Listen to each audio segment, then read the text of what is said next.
Yang kalau kita bicara dengan polusi itu kan ibaratnya kalau orang awam bilang tuh racun ya, karena kan itu kan nggak ada secara fisiologis di dalam tubuh kita, dan segala sesuatu yang bersifat racun itu akan berdampak nggak hanya ke pernafasan.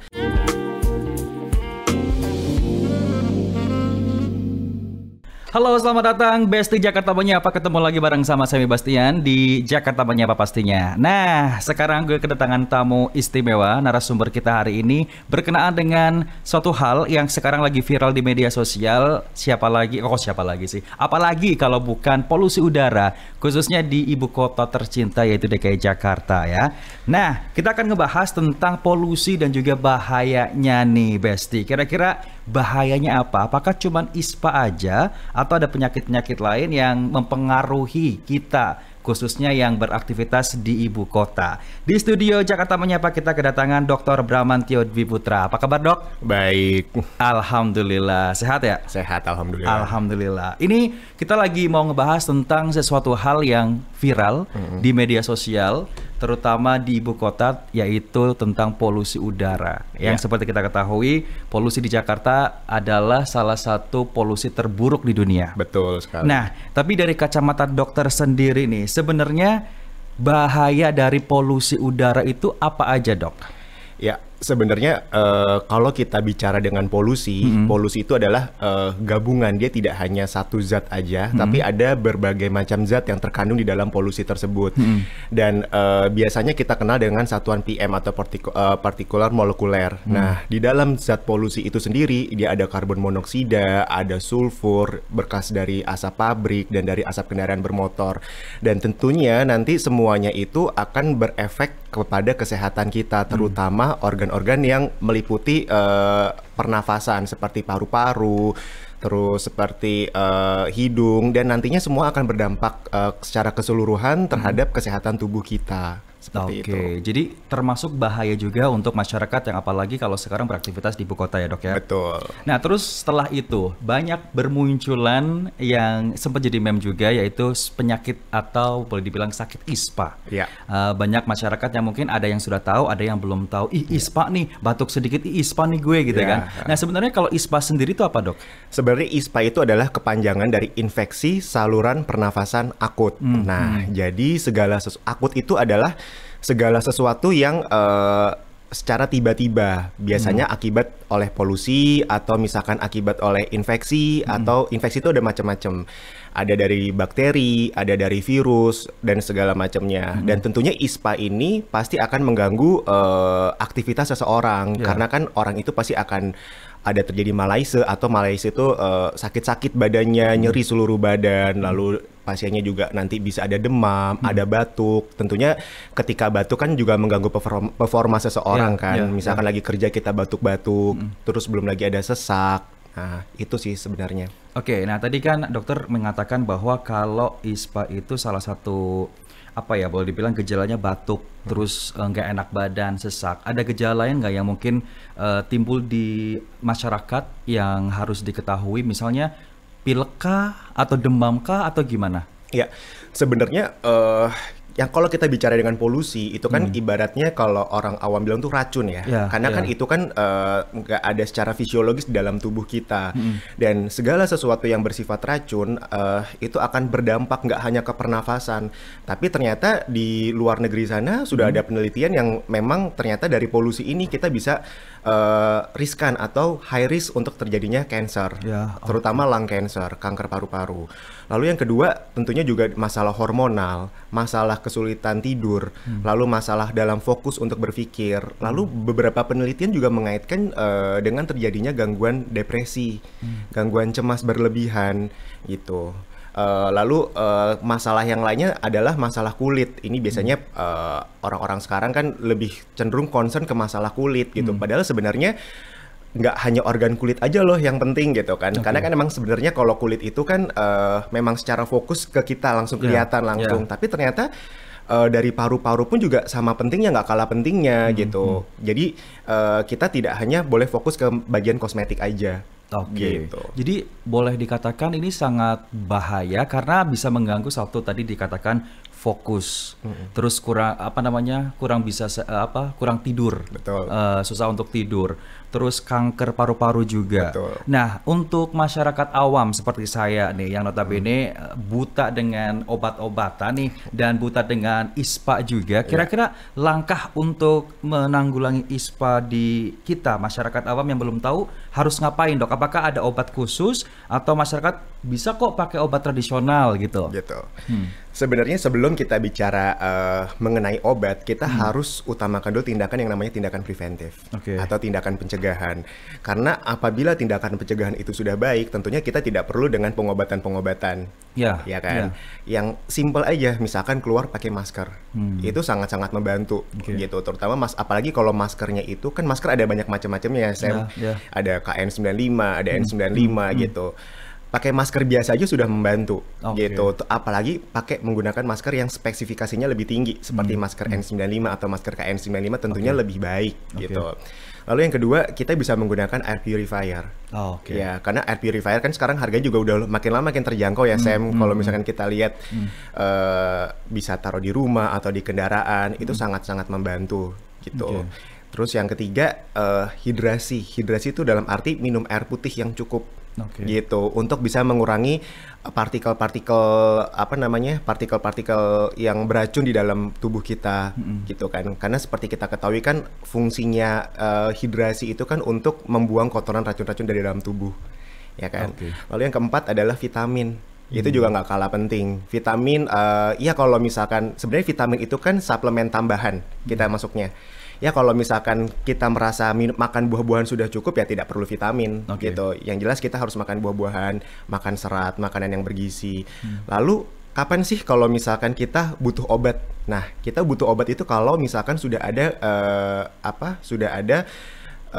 yang mengganggu di dalam tubuh kita, misalkan batuk-batuk yang menurut kita, aduh ini udah mengganggu banget nih, atau demam yang nggak kunjung sembuh. Nah, itu kita harus mulai dengan obat-obatan.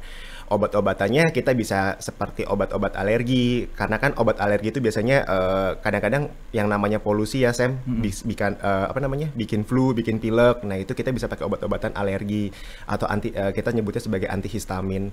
Lalu kita juga bisa menggunakan antibiotik apabila memang ternyata batuknya ini disebabkan oleh bakteri, gitu. Karena kan emang antibiotik itu emang tempatnya dia untuk bakteri. Gitu. Lalu kita juga bisa antivirus apabila misalkan batuknya atau infeksi salurannya dari virus, gitu. Jadi langkahnya tadi udah dikasih tahu. Pertama, pencegahan preventif terlebih dahulu. Terus kemudian kalau misalnya ada hal-hal yang dirasa kok nggak sembuh-sembuh, let's say kayak batuk, pilek, terus demamnya tinggi, baru penanganan dokter. Wow, lengkap hari ini Besti Jakarta Menyapa. Abis ini saya akan bahas lagi tentang permasalahan yang terjadi di ibu kota, bukan hanya tentang ISPA saja, tapi mungkin nanti akan ada data-data juga ya, Dok ya? Yes. Data-data yang akan di-mention sama Dr. Bram, tapi setelah yang satu ini.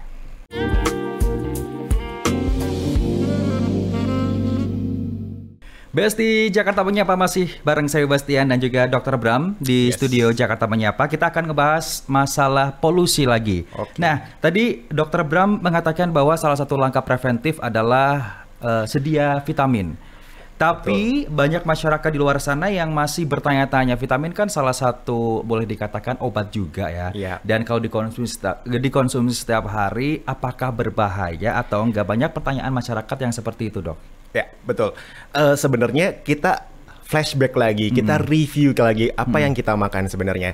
Kalau misalkan memang kita setiap hari memang udah terpenuhi itu 4 sehat 5 sempurna, makan buah-buahannya bagus, terus kita juga makan makanan bergizi, ya buat apa vitamin?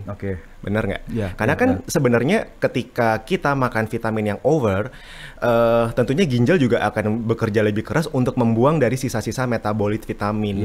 Nah, jadi vitamin itu kapan sih dibutuhkan? Misalkan kalau Semi, aduh gue lagi nggak makan sayur nih, gue lagi nggak makan buah-buahan, badan gue nggak enak, oke lah, boleh makan vitamin. Tapi kalau misalkan sayur-sayurannya cukup, setiap hari setiap ini makan buah, makan serat, ya forward, buat apa vitamin gitu. Jadi intinya tergantung dari pola hidup Besti Jakarta Menyapa ya, Dok ya. Terus ada yang mau ditambahin, Dok? Ya, karena sebenarnya gini loh, kita harus ubah mindset bahwa obat itu adalah apa yang kita makan, gitu. Kalau misalkan kita makan makanannya bagus, niscaya makanan-makanan itu akan bisa menjadi obat untuk tubuh kita, gitu. Jadi nggak perlu tuh asupan vitamin tambahan, asupan suplemen tambahan, mineral tambahan. Yang namanya suplemen itu adalah additional, tambahan, gitu. You are what you eat ya. Yes. Kalau lu mau sakit ya lu makan sembarangan. Yes, betul. Nah, ini menarik nih dok. Ada artikel yang mengatakan bahwa dokter anak menyebut kalau katanya kasus ISPA anak di Jabodetabek ini melonjak sampai-sampai waiting list masuk IGD. Benar. Nah, tanggapan Dokter Bram gimana tuh? Ya seperti kita ketahui lah ya, yang namanya anak-anak, yang dewasa aja disuruh untuk menggunakan masker aja kadang-kadang susah. Ya kan, ingat kita pas flashback ke era-era pandemi COVID saat itu, yang dewasa aja kadang-kadang pakai masker susah, pakai masker nggak betul, apalagi anak-anak. Nah, sebenarnya sih memang betul kasusnya meningkat karena kan anak-anak juga ya lagi umur-umurnya bermain, umur-umurnya aktif, pakai masker pasti sangat-sangat mengganggu, betul. Sebenarnya ada satu cara yang mungkin bisa mengurangi dampak dari polusi itu, yaitu cuci hidung. Gitu. Jadi cuci hidung sekarang banyak kok tutorial-tutorial di YouTube, biasanya menggunakan NaCl atau cairan infus tuh Sam, yang itu kita ambil sekitar 10 cc lalu kita semprotkan ke dalam hidung, nanti dia keluar di misalkan masuk hidung kanan nanti keluar ke hidung kiri. Itu banyak sekali tutorial YouTube-nya, dan memang beberapa jurnal penelitian itu dia bisa mengirigasi atau membersihkan dari sisa-sisa partikel, debu, virus. Karena kan yang namanya polusi ini kan hidung kita berekstra keras kan, berekstra kerja keras untuk menyaring semua polusi-polusi, zat-zat yang memang sangat berbahaya bagi tubuh. Nah, dengan cuci hidung 2 kali sehari, yaitu setiap pagi dan ketika bangun tidur dan ketika mau tidur.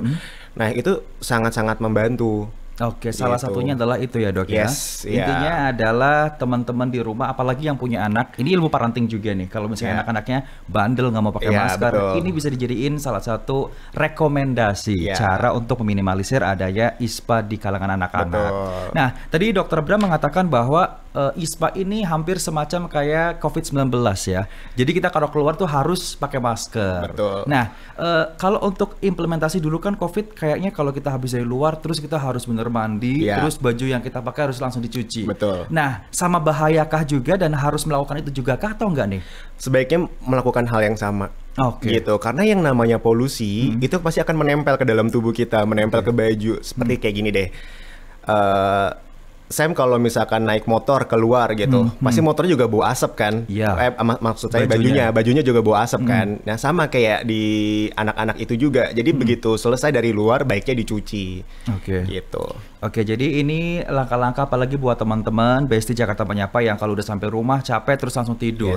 Itu sangat bahaya. Sangat bahaya. Nah, tapi kalau misalnya nih di rumah Besti Jakarta Menyapa mungkin atau rekan-rekannya atau keluarganya sudah mengidap atau apa ya, boleh dibilang kayak ada penyakit bawaan. Nah, apakah dampak dari polusi ini sangat berbahaya atau ya kalau misalnya nggak ada gangguan pernapasan itu aman atau gimana dok? Sebenarnya yang namanya polusi itu sangat berbahaya, baik pasien-pasien yang dengan komorbid, yang saya bilang itu penyakit bawaan itu komorbid ya, baik dengan komorbid maupun yang tanpa komorbid. Nah, terutama yang dengan komorbid. Misalkan pasien ini dengan orang ini memang mengidap asma. Nah, ketika dia ada terpapar polusi, asma itu akan berubah menjadi asma eksaserbasi akut gitu. Yang kadang-kadang mungkin bisa muncul tiba-tiba. Yang tadinya tenang-tenang aja, asmanya bisa kumat. Bisa terjadi penyempitan dari saluran nafas sehingga terjadi asma. Gitu. Pun juga misalkan pasien-pasien yang memang dia ada basicnya ada gangguan pernafasan seperti penyakit paru obstruktif kronik atau kita sebutnya PPOK atau bahasa Inggrisnya COPD. Chronic Obstructive Pulmonary Disease. Nah, itu begitu dia kena polusi, itu tentunya akan menjadi akut. Pasien itu akan menjadi sesak kembali, menjadi demam kembali, seperti itu. Wow, ini insightful banget nih buat teman-teman yang mungkin sekarang lagi mengalami hal yang sama, asma atau mungkin ada paru-paru ya dok ya. Itu sangat berbahaya. Jadi dianjurkan teman-teman kalau misalnya keluar rumah jangan sampai lepas masker. Kemarin COVID udah terus bebas tuh, nggak pakai masker gitu kan. yang ngerasa aduh kayaknya udah jadi habit, karena ada beberapa orang yang pemakaian masker ini udah jadi habit. Jadi kalau nggak pakai masker kayaknya gue ada yang kurang deh. Habis ini kita akan ngebahas lagi tentang ISPA dan juga polusi yang ada di Jabodetabek, tetap di Jakarta Menyapa.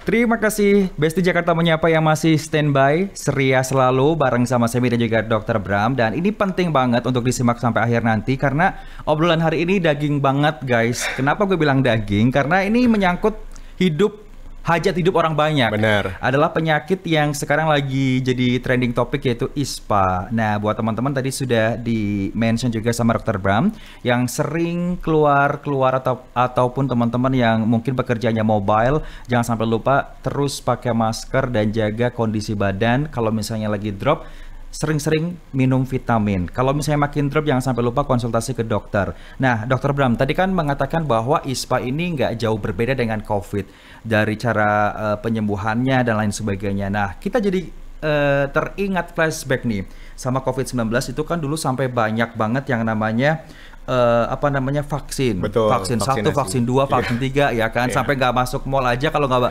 vaksin. Nggak boleh masuk, Nah, ini gimana nih kalau polusi ini sendiri, apakah kita harus pakai vaksin atau nggak perlu, Dok? Nah, sebenarnya ada vaksinasi yang kita bisa mengurangi dari severitas atau mengurangi dari derajat keparahan dari si akibat polusi tersebut. Itu ada 2, vaksinasi influenza dan vaksinasi pneumonia atau vaksinasi infeksi paru-paru, pneumonia itu. Nah, influenza itu juga macam-macam vaksinasinya. Ada yang 3 strain, ada yang 4 strain, apapun itu, tapi itu bisa mengurangi terjadinya dampak akibat polusi. Misalkan kita udah kena flu pun juga severitasnya akan berkurang dan vaksinasi ini terjangkau. Vaksinasi influenza ini memang dia tidak di-cover pemerintah, tapi harganya cukup lumayan terjangkau lah gitu untuk vaksinasi influenza. Lalu yang kedua, kita juga punya vaksinasi pneumonia. Dia hampir mirip kayak vaksinasi influenza, dia ada berbagai macam strain, dia ada yang 23 strain, ada yang 13 strain. Nah, ini juga sangat membantu. Mungkin memang harganya agak pricey, agak mahal ya. Cuman vaksinasi ini bisa lama, bisa seumur hidup. Jadi hanya cukup one shot, dia bisa seumur hidup. Dia bisa untuk mengurangi gejala-gejala pneumonia. Karena sekalinya pneumonia itu angka mortalitasnya tinggi, Sam. Jadi pasien-pasien, apalagi untuk orang-orang usia lansia, bahkan WHO itu menganjurkan pasien-pasien atau siapapun yang di atas usia 65 tahun ataupun pasien-pasien dengan imunokompromis atau yang misalkan sistem imunitas tubuhnya tuh menurun, itu sangat dianjurkan untuk vaksinasi pneumonia. Gitu. Kenapa? Karena kita tuh punya ibarat kata severitas untuk pneumonia atau derajat keparahan pneumonia itu kita ukur pakai kita ibarat katanya tuh ada ininya ada tabelnya namanya curve 65. Ya, curve 65 itu dari kata 65 tahun. Apabila dia more than 65 years old, dia angka severitas, angka mortalitasnya itu akan menambah poin 1. Yang dimana kalau poin-poin itu digabungkan, dia harus menggunakan antibiotik yang levelnya lebih tinggi. Gitu. Makanya kenapa WHO itu menganjurkan vaksinasi pneumonia itu untuk orang-orang di atas usia 65 tahun itu wajib hukumnya. Gitu. Nah, ini sangat bisa mengurangi gejala infeksi akibat polusi, bisa mengurangi infeksi saluran pernafasan, seperti itu. Jadi jangan vaksin itu perlu ya, Besti Jakarta Menyapa, jangan cuman gue udah bebas vaksin 1, vaksin 2 terus ini nggak bakal kena polusi. Nah, kalau dulu kan COVID itu vaksinasi banyak nih, pemerintah memberikan vaksin gratis dan juga tempatnya tuh banyak nih, Dok. Nah, kalau ini untuk vaksin 2 vaksin tadi nih, apakah harus ke dokter dan juga rumah sakit atau di puskesmas dan juga tempat-tempat tertentu ada, Dok? Betul, harus ke dokter dan ke rumah sakit karena kan kita harus menganamnesis, kita harus menggali ulang apakah pasien itu punya riwayat alergi. Nah, jangan sampai kita asal sembarangan nyuntik, kita suntik tiba-tiba pasiennya alergi. Yang ada dia kenapa-napa bukan karena ininya tapi karena vaksinnya, bukan karena polusinya gitu kan. Lalu yang kedua, kita lihat pasien-pasien yang misalkan dia punya faktor komorbid seperti kanker gitu kan. apakah kita juga mesti nanya untuk pneumonia ini kan dia seumur hidup, kita mesti gali ulang apakah dia masih on kemoterapi, dia lagi sedang kemoterapi atau tidak. Nah itu kita harus tanyakan. Apabila dia sedang kemoterapi tentu tidak boleh dilakukan vaksinasi dan ada banyak macam yang emang harus disaring ulang. Itulah sangat pentingnya saya tekankan, vaksinasilah. Lu berapa sih Sam? Paling lu nonton seminggu, misalkan sebulan nonton 2 kali, itu udah bisa buat bayar vaksin loh, vaksinasi flu. Yes. Vaksinasi flu tuh nggak mahal. Iya, lu 3-4 kali nonton, lu keep uang lu untuk nonton di bioskop aja itu bisa untuk bayar vaksin. Gitu. Kalau vaksin influenza itu berapa kali harus dia setahun sekali. Setahun sekali. Berarti terjangkau banget ya? Iya, memang terjangkau sekali. Lu setahun lu ya udahlah lu puasa nonton dulu 3-4 kali gitu kan. Itu lu bisa buat vaksin. Ini berarti untuk kesehatan lah ya. Nonton bisa, ngopi bisa, masa kesehatan nggak bisa gitu. Harganya tuh kayak lu ngopi di tempat coffee shop, coffee shop 4 gelas. Nah, udah itu harganya sekitar segitu loh. Iya. Jadi bisa jadi rekomendasi juga nih, guys, jangan sampai lupa, jangan diabaikan yang namanya kesehatan. Bener. Jangan mentang-mentang sekarang gue masih sehat. Kita belum tahu nih besok, lusa atau seminggu yang akan datang. Iya, apalagi sekarang ada tren rokok, nge-vape. Nah, itu lebih ya udah, lu mendingan lu vaksin aja udah. Tapi ini menarik nih dok, ada kaitannya juga vape, rokok itu kan menimbulkan asap juga. Benar. Nah ini ngomongin masalah polusi, ini berkontribusi apa enggak ya? Nah ini gimana nih, apakah gimana kalau misalnya kita bergabung atau ada di komunitas yang demen rokok gitu dok? Ya, misalkan kalau kita ada di komunitas yang demen rokok, ini maksudnya untuk pencegahannya gitu ya. Ya, itu tadi vaksinasi. Vaksinasi, pakai masker, jaga kesehatan, udah that's all. Benar. Apalagi untuk teman-teman yang rasa bukan perokok aktif ya. Nah, itu kalau akan lebih bahaya. Iya, misalkan perokok pasif ya, baiknya dihindari, dikurangin. Kenapa? Karena si polusi aja bisa mengiritasi saluran pernafasan kita, ditambah dengan additional dengan asap rokok, pasti dia akan menambah iritasi lagi gitu kan. Betul. Tapi kalau ngomong masalah polusi sendiri dan juga penyakit ISPA ini, kalau boleh dibocorin nih, range usia berapa sih yang harus hati-hati dan juga waspada? Ya mungkin ada datanya nih dok, dari usia sekian sampai sekian tuh paling banyak nih yang kena ISPA. Kalau misalkan yang paling sangat berisiko tuh tentunya anak-anak dan balita. Karena kan mereka sistem imunitas tubuhnya masih belum perfect ya, masih belum sempurna, masih kurang. Lalu yang kedua adalah pasien-pasien usia lanjut di atas usia 65 tahun. Lalu yang ketiga ada pasien-pasien yang imunokompromis. Imunokompromis itu yang sistem imunitas tubuh, kekebalan tubuhnya kurang. Misalkan pasien-pasien yang on kemoterapi, pasien-pasien yang dengan malignancy atau dengan keganasan, dalam arti pasien-pasien dengan cancer. Itu pasien-pasien yang imunokompromis. Lalu belum lagi pasien-pasien yang memang dia ada sakit autoimun. Nah itu sangat-sangat berbahaya itu.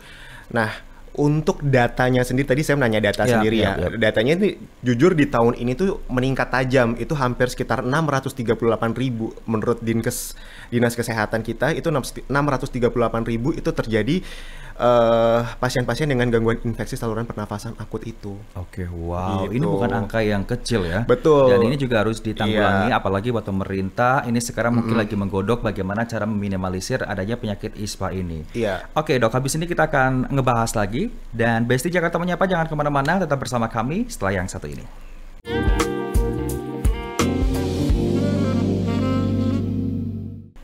Segmen terakhir, Besti Jakarta Menyapa bareng sama Semi dan juga Dr. Bram di studio Jakarta Menyapa. Kita masih ngebahas mengenai polusi dan juga penyakit ISPA yang lagi ditakutin sama masyarakat Indonesia khususnya ya. Nah dok, tadi di awal Dr. Bram mengatakan bahwa salah satu yang bisa boleh dikatakan merugikan dari si penyakit ISPA ini dan juga polusi ini adalah kulit.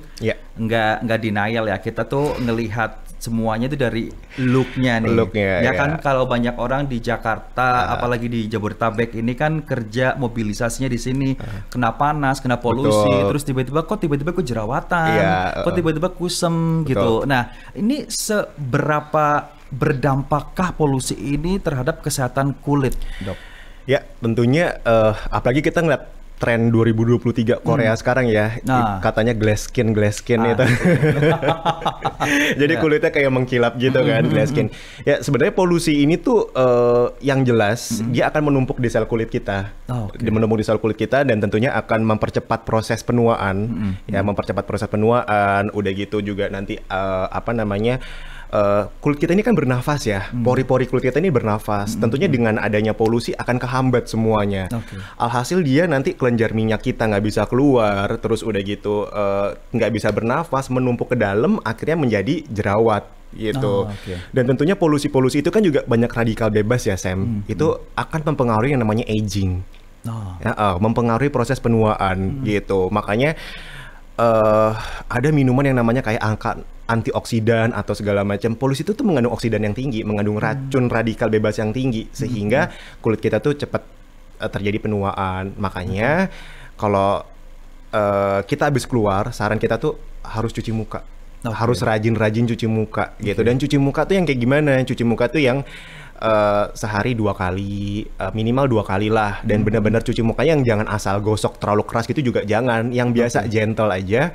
Dan yang penting tuh debunya semuanya keangkat. Jadi sebenarnya halnya simple banget ya dok ya. Cuci muka rajin, jangan males. Pakai sunscreen. Pakai sunscreen karena sunscreen itu juga bisa menahan. Apalagi sekarang sunscreen sekarang ada yang anti polusi dan lain-lain, ada banyak lah. Pakai sunscreen yang sesuai aja gitu. Dan yang paling penting sunscreen itu bukan tergantung dari SPF-nya. Tapi reapply. Iya, reapply per 2 jam itu di reapply. Jadi nggak peduli. Kadang-kadang kan kita lihat SPF 45, SPF 50, SPF 100, apalah banyak ya. Sebenarnya yang penting tuh adalah reapply, bukan dari SPF. SPF mungkin penting ya, kayak SPF 45 juga cukup gitu. Tapi yang paling penting adalah reapply. Jadi kayak 2 jam atau 3 jam sekali dipakai gitu. Ini informasi penting juga nih. Mungkin ada teman-teman Besti Jakarta Menyapa yang cuman pagi pakai sunscreen terus ya udah yang penting dari rumah udah pakai sunscreen, nanti ya udah abis itu udah gitu selesai. Ya itu nggak bisa kayak gitu. Karena prinsipnya sunscreen itu adalah reapply per 2 sampai 3 jam gitu. Either kita kerja di dalam ruangan pun. Bahkan gini, ketika kita bangun tidur, ketika bangun tidur misalnya kita nggak aktivitas di luar rumah nih, ya tetap aja saran saya sih pakai sunscreen. Karena kan yang namanya jendela matahari pasti nembus lah, Sam. Ada UVA, UVB dan lain-lain. Benar. Ya kan pasti nembus. Nah, itu pentingnya sunscreen. Setuju sih, apalagi kondisi cuaca sekarang. Kondisi cuaca ya kan sekarang lagi panas-panasnya. Betul gitu. Jadi jangan sampai lupa Besti Jakarta Menyapa kalau misalnya lu pakai sunscreen, reapply setiap 2 jam sekali ya, Dok. 2 jam, minum air putih juga. Itu yang paling penting. Ya sekarang anak-anak zaman sekarang tuh lebih sering ngopi dibandingkan minum air putih. Alhasil apa? Kulitnya kering. Kulit kering itu bikin adanya face line ya. Garis-garis yang akan mempercepat proses penuaan. That's why juga makanya gue saranin untuk pakai moisturizer pelembab. Itu sangat penting juga karena dia untuk menghidrasi kulit. Karena zaman sekarang kan teh boba, kopi, terus Thai tea, itu semua kan ada ya, kalau lo lihat itu mengandung diuretik ya, mengandung bisa bikin kita ke belakang terus, bikin pipis terus. Alhasil tubuh kita tuh sebenarnya dehidrasi, kulit jadi cenderung kering. Belum lagi ruangan ber-AC seperti ini gitu kan, kulit kita kan jadi lebih kering kan. Makanya penting banget juga untuk jangan lupa pakai moisturizer atau ya banyak lah sekarang ada ya hyaluronic acid dan lain-lain gitu. Jadi selagi masih banyak langkah untuk meminimalisir dan menanggulangi, lakukan dari sekarang daripada nanti lo udah kena terus baru nyesel. Iya, apalagi untuk yang di bawah 30 tuh. Nah, karena ketika udah di atas 30 tuh udah mulai tuh aging proses tuh udah mulai lebih cepet gitu. Makanya sedini mungkin sebelum umur usia 30 itu tuh kita udah harus ngerawat kulit kita. Wow, ini juga jadi insight juga nih. Nah, Dok, ini mungkin jadi pertanyaan terakhir. Apa yang pengen Dr. Bram sampaikan kepada Besti Jakarta Menyapa terkait ya mungkin ada hubungannya dengan polusi udara di ibu kota yang sekarang makin menjadi bukan cuma di ibu kota aja, di Indonesia terutama ya. Ya, yang pertama jangan lupa pakai masker. Ya, itu pakai masker itu sangat penting. Terus yang kedua, minum air putih yang cukup, makan makanan yang bergizi. Kalau misalkan emang dirasa makanannya kita nggak cukup, kurang sehat, kita bisa pakai vitamin, baru tambahan vitamin atau suplemen. Lalu yang ketiga itu ya kalau bisa vaksinasi influenza atau pneumonia bebas. Kalau bisa dua-duanya, tapi terutama vaksinasi influenza dulu dan diulang setiap setahun sekali. Lalu yang keempat, jangan lupa untuk menggunakan sunscreen. Ya, apalagi sekarang cuaca lagi panas seperti ini. Jangan lupa moisturizer, itu semua harus dijaga. Yang kelima, kalau ada perokok aktif, ya kalau bisa dihindari. Oke. Tapi kalau ngomongin masalah merawat tubuh, kulit dan sebagainya, itu bukan cuma cewek aja ya dok saat ini ya. Betul. Karena kan banyak cowok-cowok di luar sana yang ngapain yang perawatan. Yes. Karena kan mumpung cuacanya lagi seperti ini, nggak ada salahnya untuk mencegah. Jangan salah loh. Ini harus kita nggak memandang gender, karena yang namanya kanker kulit, Sam, itu nggak memandang gender. Setuju. Iya, karena polusi, udah gitu kulit yang nggak bersih, udah gitu radikal bebas, ya bisa terjadi melanoma atau kanker kulit. Itu bisa memicu terjadinya kanker kulit gitu. Dan kanker kulit kan yang namanya malignancy, yang namanya penyakit itu nggak mandang bulu, cewek cowok bisa, mau di usia siapa berapapun bisa gitu. Makanya benar-benar mungkin zaman dulu nggak ada lah ya. Zaman dulu kan juga nggak ada mobil, nggak ada motor gitu. Zaman dulu kan orang pakai kuda gitu. Jadi ya polusi juga nggak yang separah sekarang. Makanya kasus malignancy, kasus kanker kulit juga mungkin nggak sebanyak sekarang. Nggak ada bahkan gitu kan. Karena emang murni full dari matahari aja mungkin. Tapi kan kalau sekarang kan dari polusi, makanan, minuman, radikal bebas, makanan kaleng-kalengan, pengawet, banyak sekali kan. Oke. Gitu. You are what you eat. Woi, bener sih itu, you are what you eat, eating-nya seperti itu. Nah anyway, thank you banget nih Dr. Bram udah meluangkan waktu ke podcast Jakarta Menyapa. Semoga apa yang disampaikan bisa diserap sama Besti Jakarta Menyapa ya. Dan selamat beraktivitas kembali dok. Terima kasih. Dan jangan kapok kalau misalnya mau diundang lagi ke sini ya. Siap. Oke deh. Well anyway, jangan sampai lupa saya ingetin Besti Jakarta Menyapa untuk follow dan juga subscribe media sosial kita, Instagram, Twitter, terus apalagi YouTube dan juga yang lainnya ada di bawah ini. Pokoknya jangan sampai lupa ikutin kita kalau misalnya pengen ada informasi-informasi terupdate. Saya Bastian pamit dan sampai jumpa. Bye bye.